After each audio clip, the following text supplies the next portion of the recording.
Welcome to Double E Elevating Entrepreneurs. I'm here as your host and owner, Elizabeth Marie, and I have a special guest, Reid. She is an associate licensed counselor. She works for the Balancing Place. She's also nationally certified counselor, and she's got a master's of science with a clinical rehabilitation counseling. And she also has mental moments with Reid that she does online. You want to go ahead and say hi to everybody? Hi everyone, I'm Reid. We're happy to have you. Thank you. So tell us a little bit about how you got into counseling and what gave you that passion. What got me into, I guess, this field is I've always wanted to help people. Initially, when I kind of went to school, went to college, I wanted to be a physical therapist. Like, that was my goal, is to be a physical therapist. But that didn't work out because I'm not good at chemistry. I was a biology major, so it wasn't completely compatible. So I needed to figure out what I wanted to do. So I did some kind of like soul searching. Like, I knew I wanted to help people. I just didn't know how. I wasn't interested in doing like psychology or anything like that. So I really stumbled upon a class which was like called Rehabilitation Services. Had no idea what it was, but basically it was about finding ways to help people that live with disabilities, and that's kind of the avenue that I wanted to go to, is help people that are living with disabilities kind of like find their own sense of normal. So got my bachelor's in rehabilitation services, and I knew that I had to pursue a master's degree to be in that field. So I did go to Atlanta for my master's, and I actually got my degree, like you said, in clinical rehabilitation counseling. My first thing was I just wanted to help people with disabilities, just wanted to help them in any way that I could. I really didn't really think about the counseling side until I started my master's program. And with that, I kind of learned about mental health and how important it is to address your mental health, and wanting to be an advocate in that avenue as well, not only with people with disabilities, but also being a support for those who are dealing with different areas of their mental health. Right. You also mentioned to me that you help people with traumas and depression, anxiety. Yes, so that is kind of like my niche right now. Is like, I'm really interested in working with individuals that are dealing with depression, anxiety, and trauma. I also actually am willing to work and ready to work with couples and families. I do have a background with working with young adults and adolescents that have autism spectrum disorder. Okay. So awesome. I am like my hand is in a lot of pots right now. But that's kind of where I see myself going, is really addressing people that are dealing with like unresolved trauma and helping them kind of address it, and kind of helping them find coping skills around depression, anxiety, and things of that nature. That's awesome. Thank you. What gives you a heart to kind of help in that area? That's a good question. I feel like I see myself in a lot of the people that I work with. I have issues with mental health. I have a learning disability, so I feel like I have a connection to the field as like be a super personal connection. So though I was really fortunate to have people that would advocate in my life and support me through my journey of addressing my mental health and addressing having a learning disability, there are a lot of people out there that don't have that. So I was really drawn to kind of being a support system to the people that aren't able to have it in their everyday life. I love that. That's Thank awesome. you. So tell us what a typical day looks like for you. If there is a typical day. My typical day looks like, so outside of doing private practice work, I have a full-time job. I'm a vocational rehabilitation counselor. So basically, I'm tapping into my master's degree. I'm assisting individuals that are living with disabilities. I'm helping them, what we say, address their barriers so that they can become successful in employment. So whether that's they come to me with no job and I'm helping them get employed, or they come to me with a job and they have issues dealing with their disability, so they need help maintaining their job. So we need to address their disability so that they can maintain that role that they have. And then also, I have individuals that want to go further in their careers, but their mental health or their disability is holding them back. So that's what my day-to-day life looks like. I am the government's best kept secret.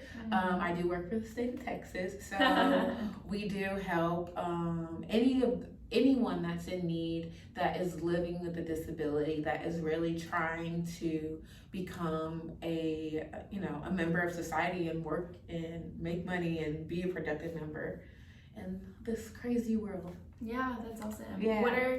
So if there's people listening and they have someone in their family with autism or a learning disability, what are some tips that you've found that are routinely helpful for them to be successful?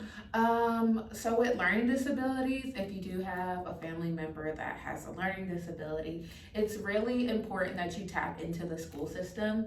The school system has tons of resources, and there's a lot of parents and a lot of family members that aren't aware of the many resources that are in the school, or they're afraid of the stigma behind it. But for those that are dealing with it, like, know that there are resources out there for your child or your family member to tap into while they're in school. Now, once they graduate and they're still having that difficulty, there are resources such as my job as a vocational rehabilitation counselor. If they're struggling finding a job because their learning disability is interfering with them, maybe being productive or meeting certain goals, that's where I come in. I help you understand what type of accommodations that you need, ways to self-advocate for yourself in the work setting. So there are tons of resources out there, and that's for anybody listening. You just have to tap into them, because there are people like myself that are willing and ready to work and to help you find those resources. So that definitely for learning disabilities. For individuals living with autism, it's really cool that across the country there are actually schools specialized in assisting those that are living with autism. So, and there are actually programs, ABA programs, that actually help those children that have autism. So they help them with coping skills. They'll help them address like triggers that they may have. Anything, like I said, there's tons of resources, and then not only private resources, but in the public school system as well. You just have to ask. You just have to advocate for them. They're there, but a lot of people, again, are really stuck on the stigma behind mental health and disability, that they're afraid to ask for it. So that's what I would say. Just continue to do a lot of find a lot of resources, and Google, like, look at what's offered in your community, because there are hundreds of people out there that are ready to serve. That's awesome. Do you have any top favorite resources? Within the community? Let's see.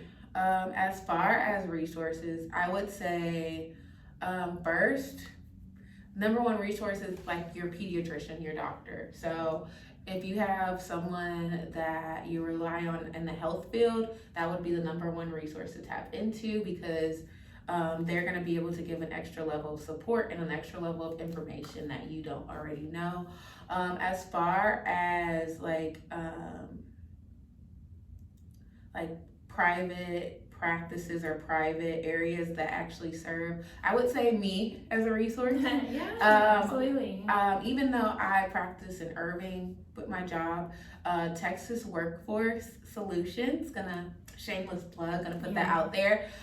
We actually work across the state, and we actually do go into the school system. We have what's called transition counselors, and we actually work with um, children that are 16 and older, help them navigate through the school system. So whether that's getting them exposure to work readiness, getting them exposure to figuring out what type of accommodations they're gonna need after they graduate school. So I would say I'm my number one resource. Yes. Or Texas Workforce is a really good resource to tap into. Yeah. Okay, awesome. So tell us a little bit more about just some overall tips you have for them to maintain daily living. Okay.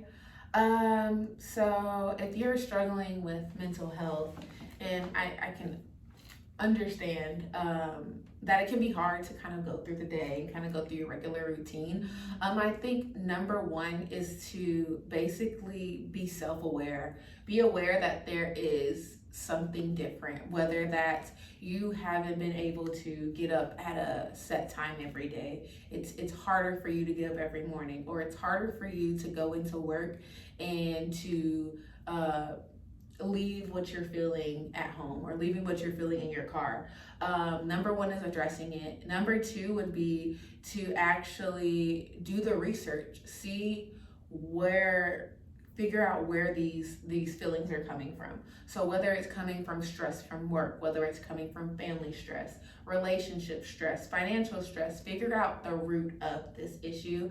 And once you figure out where it's coming from, you've addressed it, you figured out where it's coming from, now think about like ways to cope with that. So if you're dealing with the financial stressors, figure out ways to help you address your finances, and then finding ways that will no longer cause stress in your life. I know it's easier said than done, but if you're having issues with paying bills on time, or finding money to do certain things that you used to do, come up with strategies, whether that's you're budgeting more, or you're looking at how much money you're spending weekly. So finding ways around whatever's triggering those low moments or those low feelings, and finding ways to strategize around that.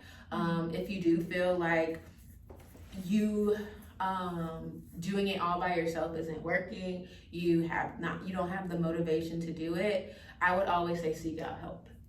Whether that's you're relying on a family member or friend to kind of help motivate you to reach your goal, or you're coming to a professional like myself and kind of asking for support when it comes to getting to where you want to be. That's what I would say. Those would be my tips. Awesome. And so you also accept clients on your own? Yes, I in do. your own little practice? Yes. And you kind of help them just have success in life as well. Exactly. So can you tell us a little bit more about what that looks like? Yeah, so not only do I have a full-time job, I do work part-time as a clinician. Like I said earlier, I do work with individuals that are dealing with anxiety, depression, and trauma, as well as couples and families. What that looks like, what my goal is for all my clients is to, one, like I said, address what's going on. There's always gonna be a sense of like, I'm not depressed, I'm not anxious, there's nothing wrong with our family dynamic, there's nothing wrong with our relationship. So my goal is with all my clients is to kind of help them analyze, okay, you may not want to accept that there's something wrong, but my job here is to help you accept it. And now once you're able to accept it, now let's figure out how to address it. So my way is finding different tools, different resources that are out there to help you navigate through life in a better and more healthy way. Usually you'll see people living with depression, anxiety, they usually isolate themselves, or they will find negative ways to cope with the stress in their life. So my job is to figure out ways not only to with accepting it, but finding ways that if you do feel anxious in a setting, or if you do start feeling moods of depression, okay, what do we do to help you combat that feeling? What are things that we could come up together with and figure out, okay, I know I'm feeling anxious now. How do I get out of this anxious state? So that's my goal, is helping people strategize how to positively deal with their mental health. I love that. Thank you. What are some big obstacles you typically have to address? Like some big hurdles or challenges that a lot of people you see face? A bit, and that's a good question because I dealt with this recently. I will have a lot of people that are really set in this deep state. I mean, this dark state. Mm-hmm. I will have specifically, I'm thinking of someone that I worked with, but I'll have people that are say that they're ready, want to be ready, but aren't ready. They're constantly putting themselves in this I'm less than, I'm not worthy of mindset, to where they're not willing to do the work. So that's what I run into. Like, people will come in my office or come and speak with me, and they're like, well, I want this, and this to happen in my life, but I don't see any good qualities about myself. So that's a really big thing, is I deal with people and they're not willing to change their perspective. So all their view is just totally negative. Mm-hmm. And a lot of it is they're like, well, it's hard for me to change this way because I thought like this for so long. So my big thing is having people willing and ready to change their perspectives, as well as being willing and ready for change and being willing and ready to do work. A lot of people are like, oh, well, if I do therapy for 2 days, go to 2 sessions, my life is gonna be changed. And it's not, it's really not. It's a lot of hard work. It's a lot of times where you feel really low. There's a lot of times where you feel really high. So the biggest thing is people have to be willing to do the work and ready to do the work, and know that change is not linear. There are gonna be some good days, there's gonna be some bad days. Yeah, oh, definitely. Yeah. I feel like life is like that. Yeah, exactly. Yeah, so exactly.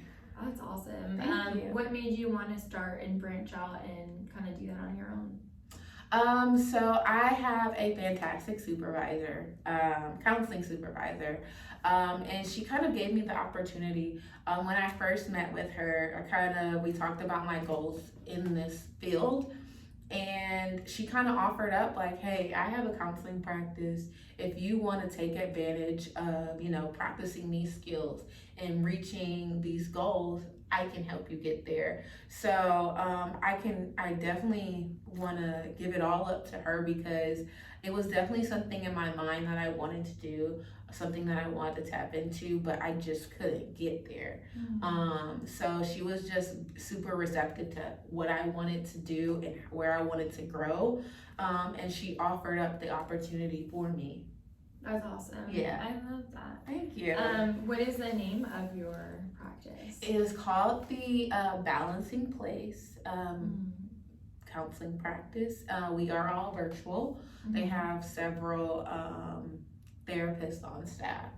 And we deal with different things. We all have different specialties. That's awesome. Thank you. Where does the name come from? That's a good question. So the practice owner, Regina, she her philosophy is having a balanced life. So that's where the Balance Place comes from. So not only with therapy, finding balance in your life, but she's super she really likes holistic care. Mm-hmm. So whether that's like vitamins, journaling, doing things like that, finding holistic routes to address your mental health and finding balance with all that to kind of better your experience throughout life. So that's where the Balancing Place comes into play, or the name of the practice is just finding the right balance of different resources and different things within your life to create a better life. And that is separate from yours, just to clarify. Yeah, so yes. Yeah, that is separate from mine. Her philosophy is different than mine, but we kind of still connect in a common way. Yeah. That's awesome. And then tell us a little bit about your mindset that you post online.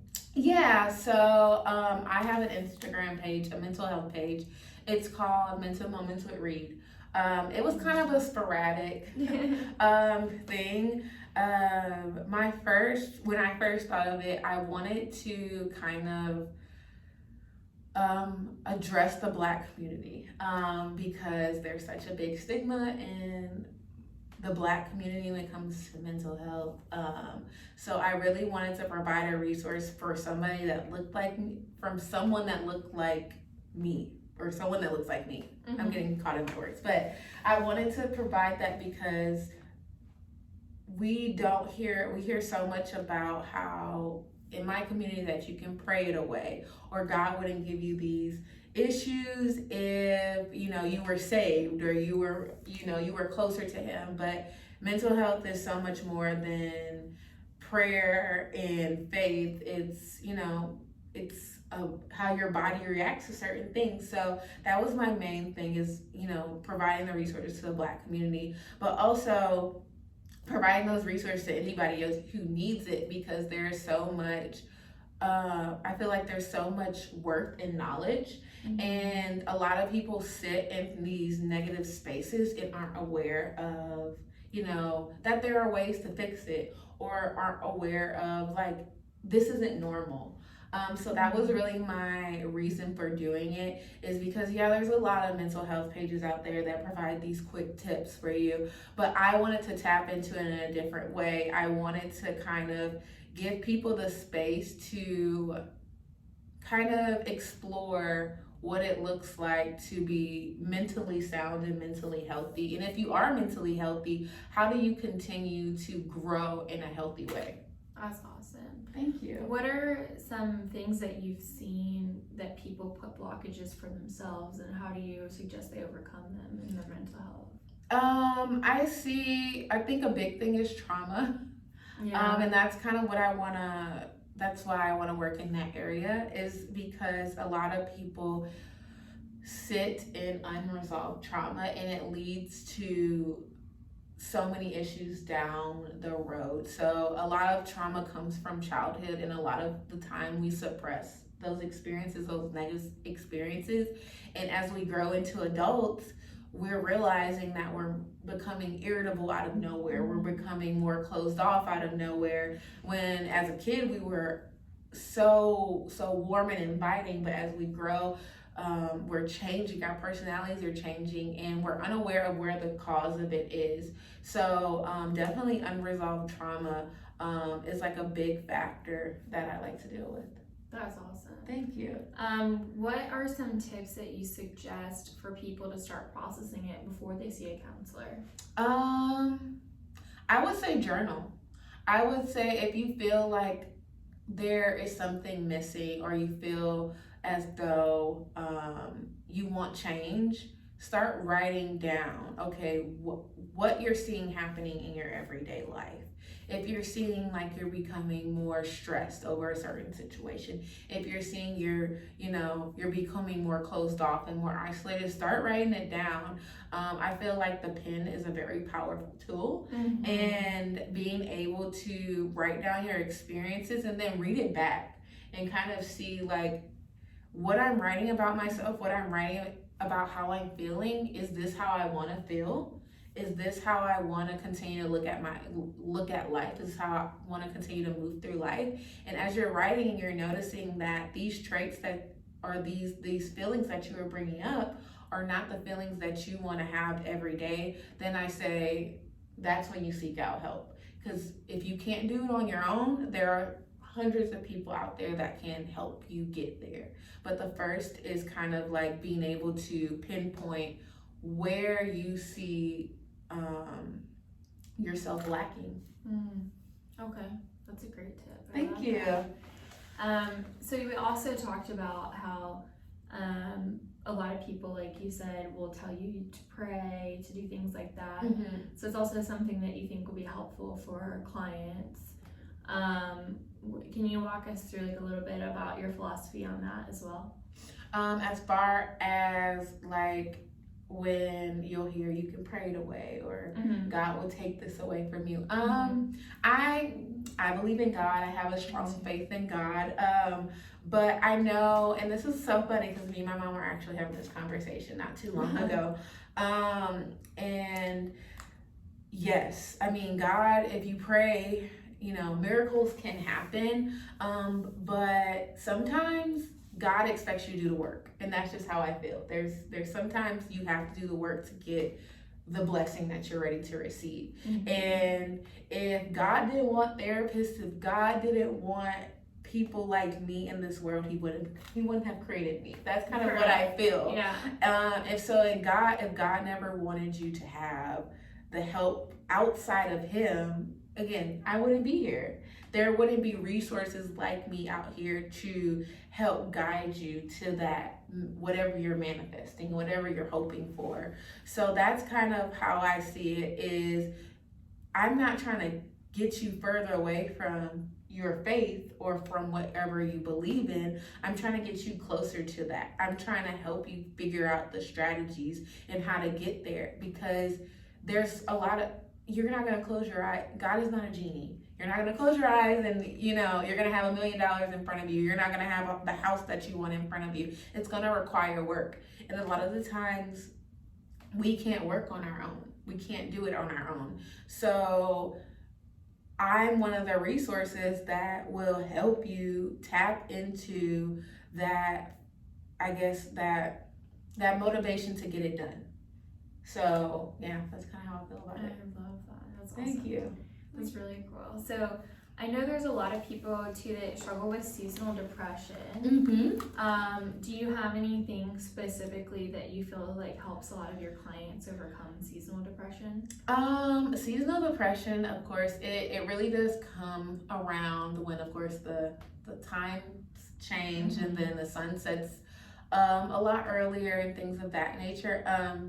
But my thing is when the seasons do start changing and you're aware that, you know, you become more depressed in the winter time, start preparing yourself.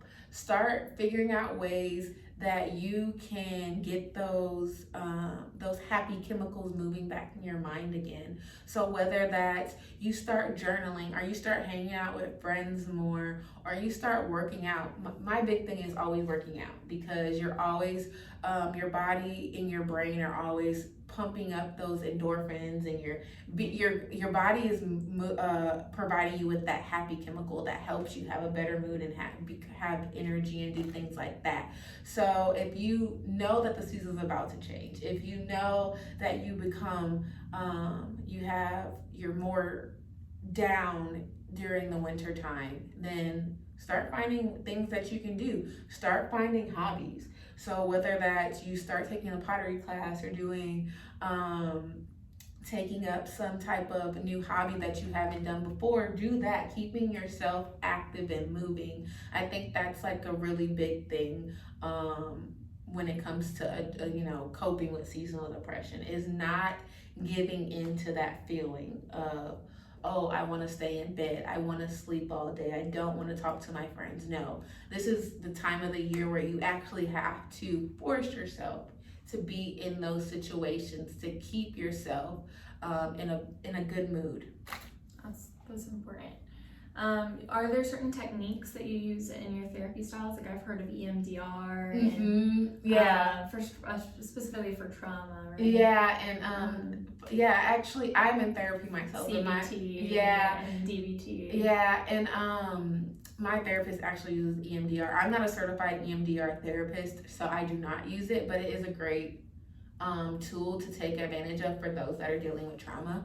As far as like my the methodology I like to use, I do love dialectical behavioral therapy. That is basically DBT. That's basically helping your clients reframe different how words are, how they perceive language. So what does unsuccessful mean?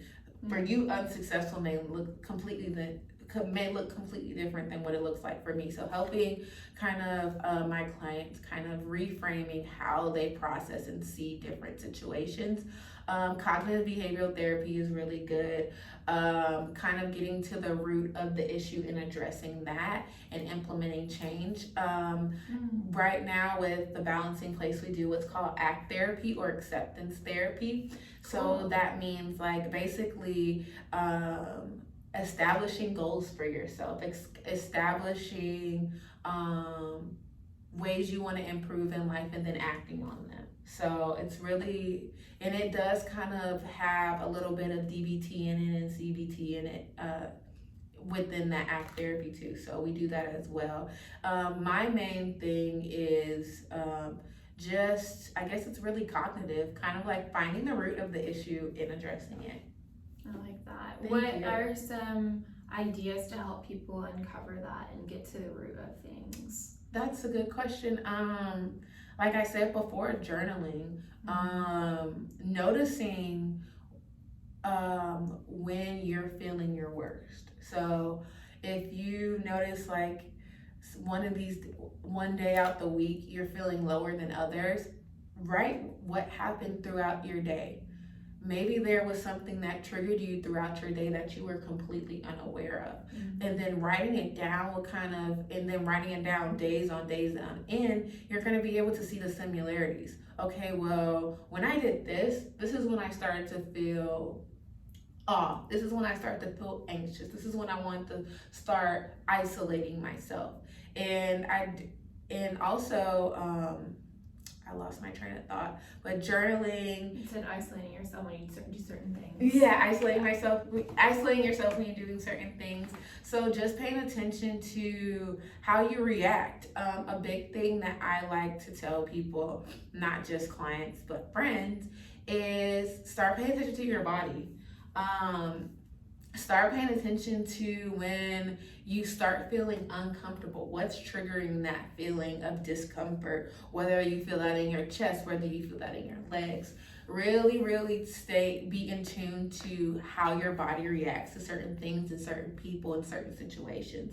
So outside of journaling, also paying attention to your body. That's really important. I like that. Thank you. What are some things that you suggest your clients do outside of therapy, besides journaling, to help them cope, and besides working out? Yeah, so the body thing. I'm really big on understanding your body and understanding how your emotions affect how your body feels. So when you're feeling anxious or when you're feeling depressed, figure out where in your body that feels. Like, where do I feel the most anxious in my body? When I'm in the situation, my heart starts to ache or my legs start to become numb. So being super self-aware is a big tip that I would say. And then also, when you do acknowledge how you're feeling in your body and what feeling is drawn to that specific feeling, I would say breathe. That's my big thing too, is breathing. Meditative breathing, mindfulness breathing and meditative breathing. So not only are you sitting in that feeling for however long, but you're breathing through it. You're allowing your body to kind of accept that you're feeling sad, that you're feeling down, and then you're releasing it. And so you're releasing it as you release your breath, you're releasing that feeling from your body. So breathing in and accepting that feeling, and then breathing out and releasing it and leaving it out there, not bringing it back in. So meditative breathing really helps. Meditation on its own really helps, because you're focusing on one thing, and that's you and how you are in that moment. You're not being distracted by outside factors. You're focusing on you and your breath and your peace. So that too. Okay. Yeah. Are there any tools that they can use to do those with? There's the Calm app. YouTube has like 10-15 minute meditations. I used to do that a lot with the kids that I work with that have autism, and we used to sit and meditate. They couldn't sit for long periods of time, so it would be like 5 or 10 minutes. But guided meditations are really good, especially for those who haven't meditated before. Finding someone and listening to someone and making sure that you're focusing on what they're saying and focusing on where you are in the here and now will be really important if you can't do it on your own. But yeah, there's a lot of apps out there that are actually super helpful, and they are guided meditations. I know the Calm app has like guided meditations by like LeBron James.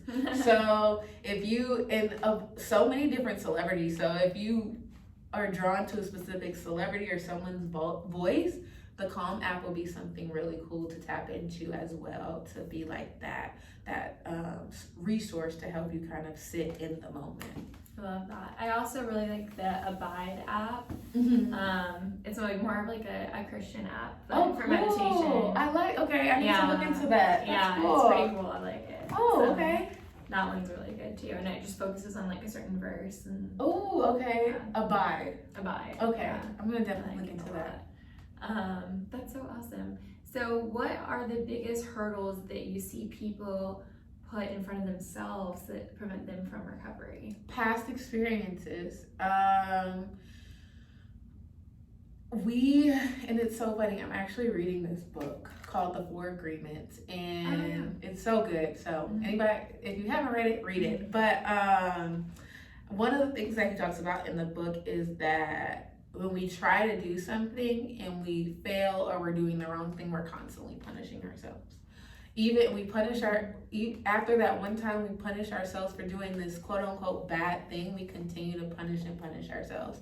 So my thing is, people aren't willing to do the work because of past experiences. Well, I tried therapy 2 years ago and I didn't like my therapist. Or I tried meditating last week and it didn't work.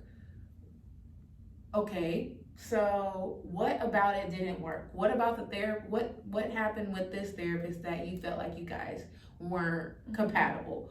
What happened during the meditation that you were like, okay, well, this isn't working? Is it your own you're becoming your own personal kind of like barrier? You're not willing to accept therapy. You're not willing to try meditation. So using past experiences as kind of like the crutch for why we can't try again or why we can't succeed in this area.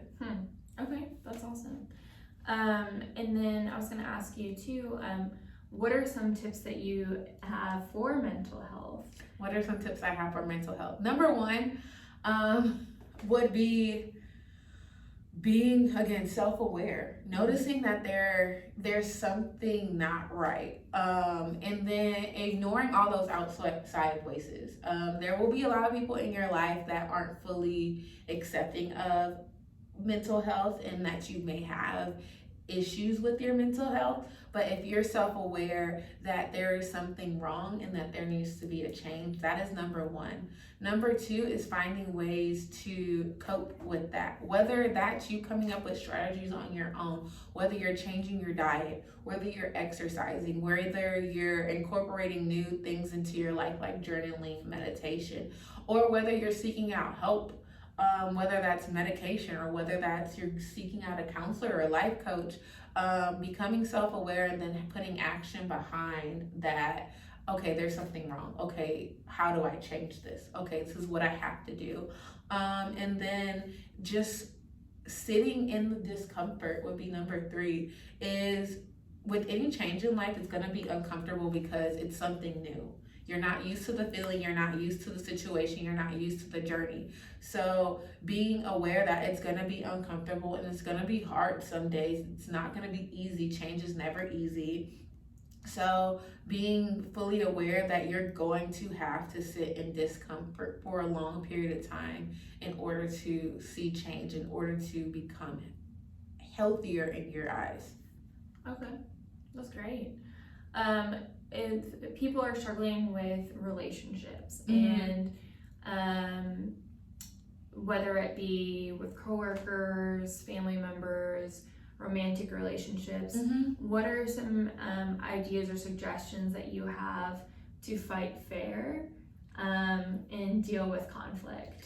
Conflict is really hard for me personally. I would say that in any relationship, whether that's familial, relationship, romantic, or like coworkers or friends, focus on yourself. There is, I mean, I know again, it's easier said than done, but there's only so much you can control in this life, and you can really, and that's you. You can only control what you do, what you say, how you interact, and with the things that fall behind all that. So you can't control how anybody responds to you. You can't control how anyone reacts to you. All you can do is control how you react and your reactions to it.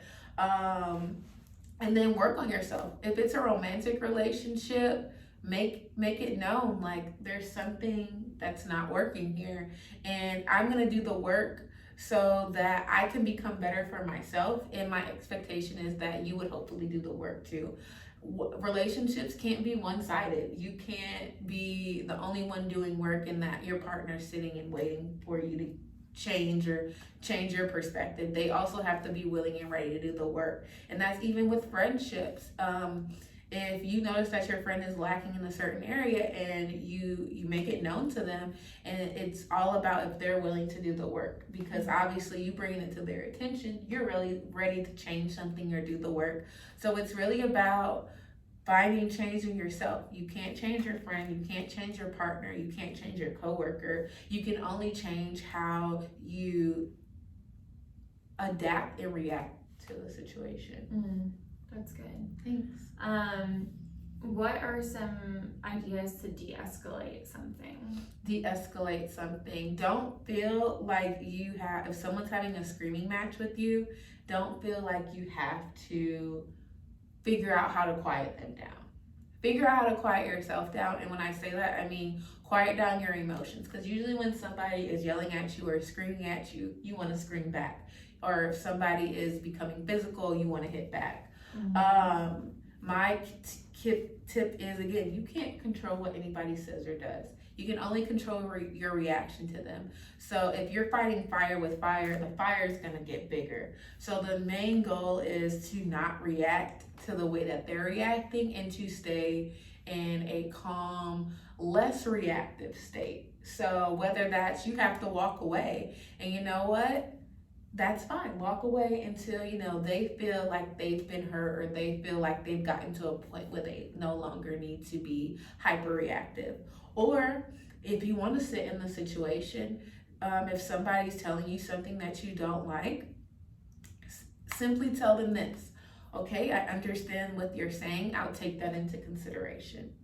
So they're feeling, the reason why they're getting reactive is because they're trying to get hurt, right? So make them feel like they're being heard. Okay, I hear what you're saying in this situation. I will take that into consideration. That's it. Don't say anything else. Don't respond. Don't add, well, maybe you should do this next time too. No, allow them to feel heard in that moment. And then you kind of try and de-escalate the situation. Because in a moment where someone's being explosive or reactive, they're not listening to how you feel in your opinion. They want to be heard. They want to make sure you're hearing them. So give them what they need in that moment. That's good. Thanks. And then what about suggestions for people that struggle with anger and anger management? That's a good question too. Also, again, finding your triggers, finding things that get you angry or that make you angry, and eliminating those from your life. Again, easier said than done, but if you're willing to do the work, you will do it. If there's a certain person that makes you angry, remove yourself from that person. And when you're removing yourself, you don't have to explain yourself. Just know that you don't have to tell this person, well, I'm no longer hanging around you. Just remove yourself. You don't owe anyone an explanation. If you find that a certain topic, when someone brings up a certain topic, it makes you angry, it makes you reactive. Find ways to advocate for yourself in the situation. Whether this is a topic that is constantly being brought up amongst friends and it really does make you angry and overreact, let them know, hey, I really feel uncomfortable when you bring up such and such topic. If you don't mind, can you please, when I'm around, not speak about this, because it does make me feel angry, it does make me feel overwhelmed. If that doesn't work, again, figure out who in your life is able to understand your shortcomings. And you may not have to be able to hang out with certain people at certain times. You may have to just distance yourself during certain conversations. But again, finding what your trigger is super important. Finding what the root of your anger comes from and finding ways to avoid that. Okay, that's good. And then what do you suggest to people that if someone hits a trigger point from trauma, how do you suggest they respond to that? So if I'm having a conversation with you and you say something that triggers me, if you're or they use your trauma against you or something like that. Okay, that's a really good question. If you're strong enough, you can communicate that. Like, I just want you to know that when you said this, or when you're saying this, it's actually affecting my trauma and these unresolved issues that I have and that I'm still dealing with. I would really appreciate, if you don't bring that up. Sometimes you're not strong enough to say that. Sometimes you have to stop someone in mid-conversation or mid-argument. You know what? I'm going to step back. Give me a second to kind of think. Give me a second to process what you said. I have to take a step back.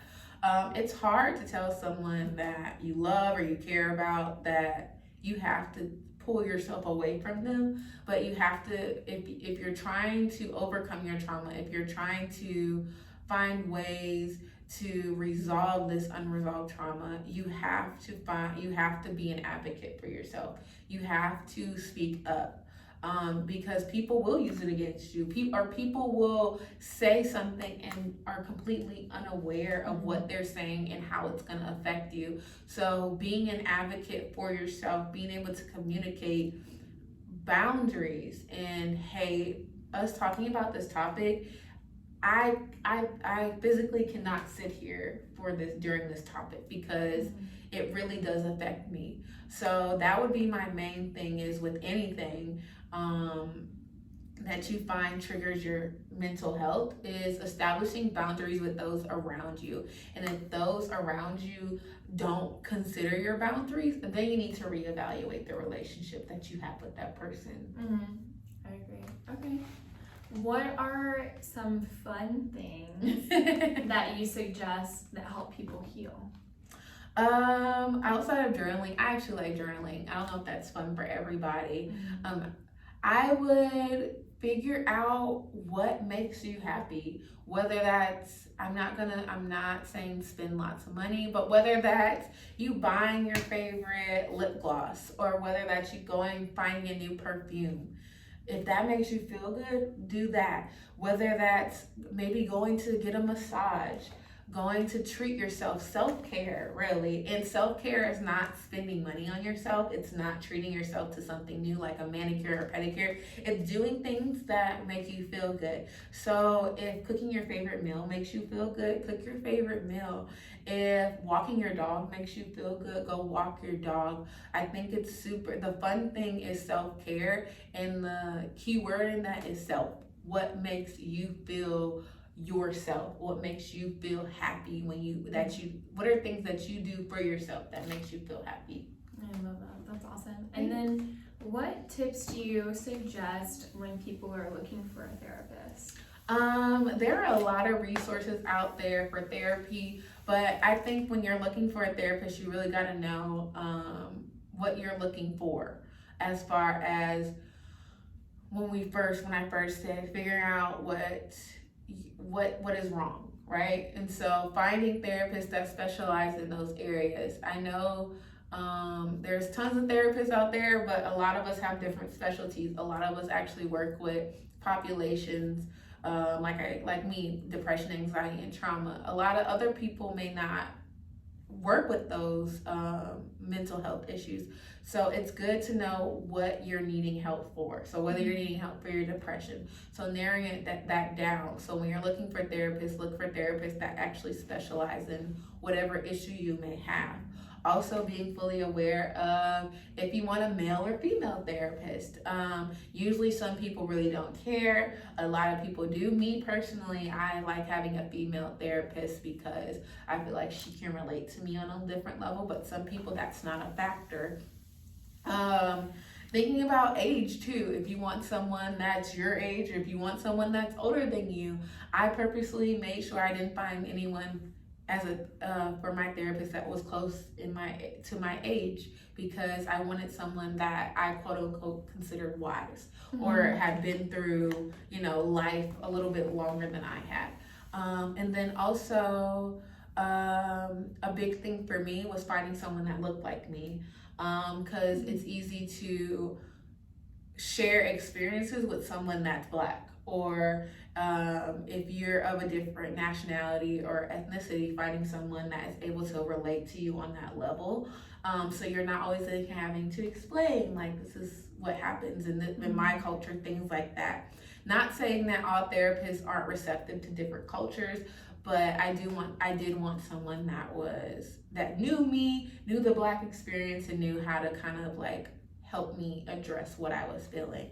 And then also price range and insurance. A lot of therapists will charge an arm and a leg for sessions and don't take insurance, or if you have specific insurance, some therapists don't take your insurance. So also that comes into a factor.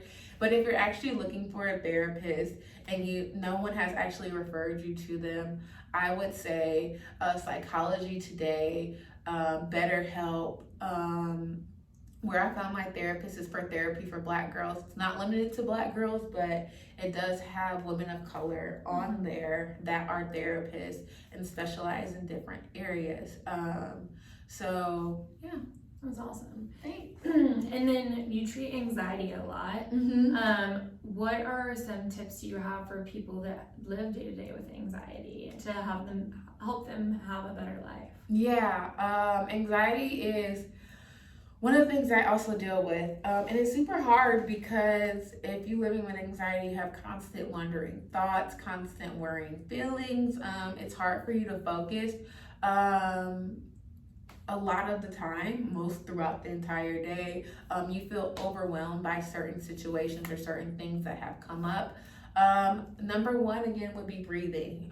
Addressing, okay, for me personally, when I'm feeling anxious, I feel it in my chest. So, okay, I know I feel it in my chest. I know I'm anxious. Now I'm breathing in to address how I'm feeling, and I'm breathing out to release it.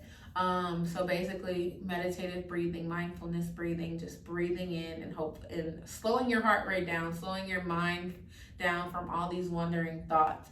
Also focusing on one thing at a time. That was a big thing for me, is especially when your mind is wandering, you can't focus, finding a stationary item in your room or your office or in the not on the road. I don't do this while you're driving. But if you're seated and you're like at home or something, find something stationary. So if there's a picture on your wall, focus on the picture on your wall and breathe through that feeling, because now you're forcing your mind to kind of focus on one thing at a time. So you find a picture on the wall, breathe for 10 seconds, then find something else in the room and breathe for another 10 seconds. So you're literally forcing your mind to focus on one thing at a time, and hopefully as you focus on 10 or so things, your mind has kind of relaxed and you're no longer overthinking or over worrying about specific things. I like that. That's great. And then who do you look up to? Who do I Who look up motivates to? you? My mom. I know. Aw. Yeah, my mom. Yeah, my mom's a single mother. She raised 2 kids. She has 4 degrees. She's a doctor of education, so she's a really big yeah. So she is a really big motivation. When I was saying in the beginning, I had huge advocates in my life. She was one of them. So I really look up to her. She's a great example to me because she's done a lot in her life and she's overcome a lot. So yeah, my mom. I love that. That's Thank awesome. you. What other tips did you want to share with the audience today?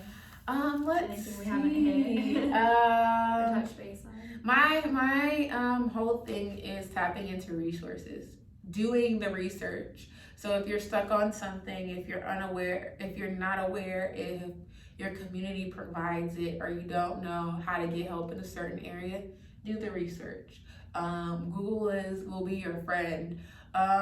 If you don't want to Google, go on Instagram, go on TikTok and put mental health. There will be tons of people that pop up that will just give you tips and resources that you need. The information is out there. There are a lot of professionals now in my field, and there are a lot of advocates now, not only just therapists, but there are a lot of advocates now because mental health is a hot topic, and people are wanting to help, and people are finding ways to help people address their mental health in everyday life. So if you need the resources, if you're afraid to ask somebody, the help is online. We have our phones in our hands anyway, so just use your phone to get started.